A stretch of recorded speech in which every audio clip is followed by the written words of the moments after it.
Ano po ba ang sadya nyo sa amin? Buntis ako. Ito, congrats. Sino bang ama? Si Chero ng ama. Ha? Ano? Imposible! Hindi totoo yan! Jeron, sa tagal na natin magtropa, kabisado ko na ang amoy ng utot at hininga mo. Kasi ba naman matandang yan? Pinatulan mo. Pare, maniwala ka naman sa akin.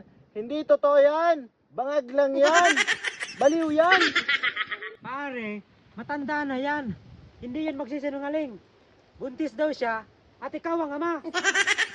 Pare, hindi ko nga yan kilala eh. Hoy, matandang butiki! Tigilan magpantasya mo kay Jeron. Kahit kailan hindi ka papatulan ni Jeron. Eh, nangyari na nga. Eto na, pinagbubuntis ko ng anak namin. Nangyari na nga. First capital letter N. Tingin ko pare totoong sinasabi ng matandang to. Congrats pare. Magiging tatay ka na. Pare naman oh. At ikaw, matandang aswang. Bumalik ka na sa pinanggalingan mo. Doon sa barangay Marino. Hindi ako nakabuntis sa'yo. At anong gusto mong gawin ko? Ibalaglag ko ito. Ha? Ano sabi mo? Huwag ko kayo dining gurang nene. Gurang na mabalus pa. Baliw ka ba talaga? Paano mo naman nasabing buntis ka? Eh wala naman nangyari sa atin. Alam ko kung kailan ako buntis at hindi. At ito, totoo ito.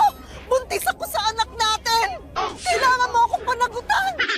Pare, umamin ka na nga. Kawawa naman yung matanda. Malay mo, matandang mayaman yan. Hindi na yung magtatagal. Malay mo, paglabas ng bata, maging doktor. Okay sana pare kung maging doktor. Eh paano pag naging konduktor? Isip na buhay ito, hayop. Congrats pare, tatay ka na. Salamat pare ah. Pero tulungan mo ako. Ayaw ko sa matandang yan eh. Amoy patay na daga na yan eh. Ako pare.